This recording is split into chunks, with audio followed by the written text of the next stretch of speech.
A esta edad no se trata de vivir más, sino de vivir mejor. Y para eso aquí te dejo unos consejitos. Ten siempre planes, aunque sea algo sencillo, un café con un amigo, pero no te encierres. No seas boletín médico ambulante. Tus dolencias no son el noticiero nacional. Guarda dinero, no termines mendigando comida o atenciones y recuerda que la enfermedad no avisa. Paga de contado, las deudas no son buenas amigas a nuestra edad.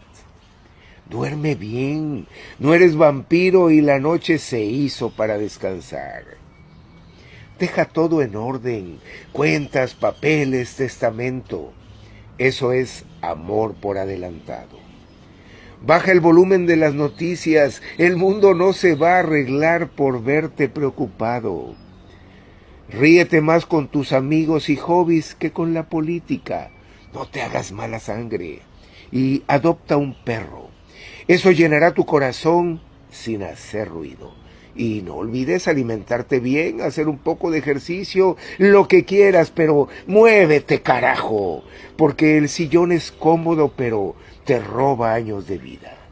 Y el cuerpo se oxida si no se mueve, y el corazón se enfría si no se ríe. No te me apendejes. Sonkoy, imay sonko panachay sonkoy ragmilyang yarisang. Kay hina sumak sonkon kumanchay jimoktinko panachay. Ariturachay, nuestros corazones contentos, porque esta es la conexión con la Pachamama. Agradecimiento a nuestra Pachamama, a nuestros apus, como una región con mucha cosmovisión. Apunchikunapa, Pachamamanchipa, Kay, nuevo Perú por el buen vivir.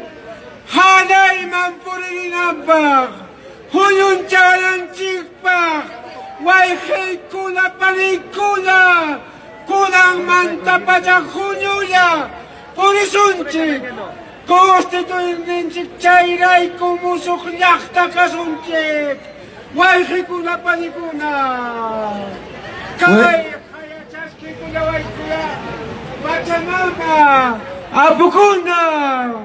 Orpi sonkoy wauqueyay.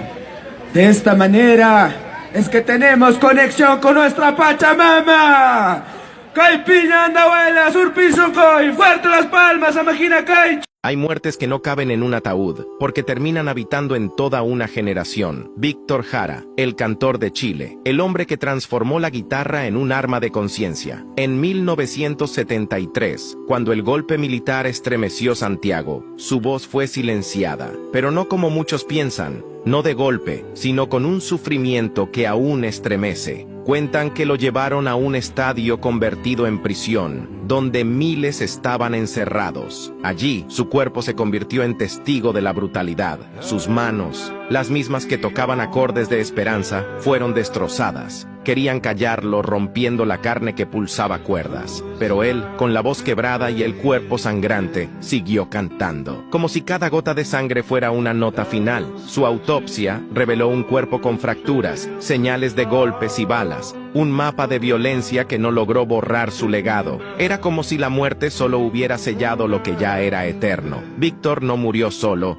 Murió en coro con todos los que alguna vez soñaron libertad. Su nombre todavía resuena en plazas, en aulas, en canciones que se niegan a envejecer, porque hay cuerpos que caen, pero voces que nunca se apagan. Y la de Víctor Jara sigue cantando, incluso desde la sombra de su silencio.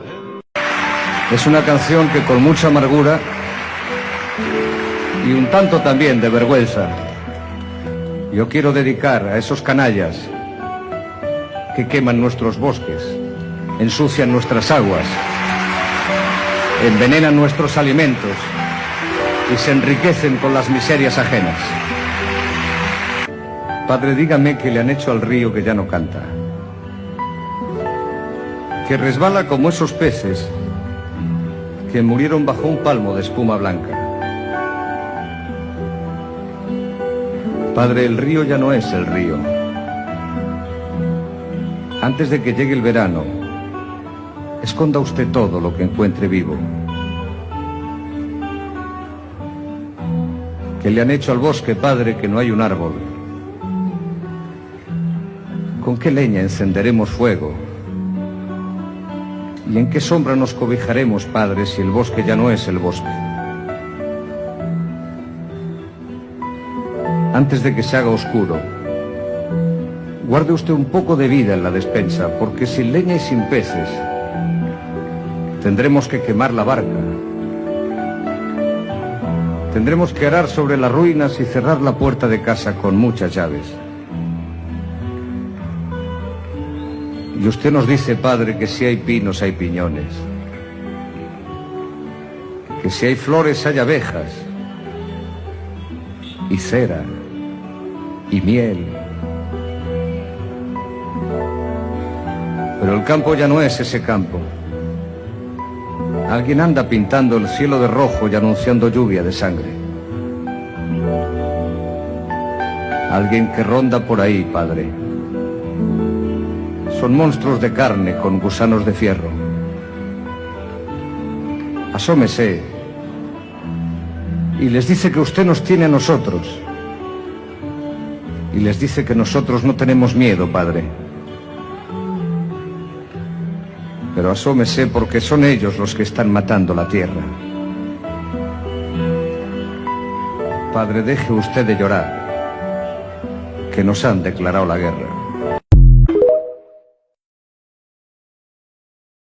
Yo te diría que lo que distingue al caso Castillo, primero que Castillo es inocente, segundo que Castillo es pobre, no tiene cómo pagarnos a nosotros ni a nadie. Cuando vos lo ves el día que salió del Palacio con bolsa de supermercado te das cuenta que no es Alan García, no es Toledo con el avión parrandero, porque Toledo también era un cholo, pero es un cholo que se enriqueció con la corrupción y se fue del país y ahora lo extraditaron, pero no es todo lo mismo. Castillo, yo no tendría la intransigencia y la vehemencia que tengo en la defensa de Castillo si no confiara ciegamente en su inocencia. De todo tipo. Hace 3 años que está arbitrariamente preso y no han encontrado absolutamente nada en su contra. Buscaron de todo para incriminarlo y no han encontrado nada, Marcelo. Yo creo que es la persona más inocente que conocí, mirá lo que te digo.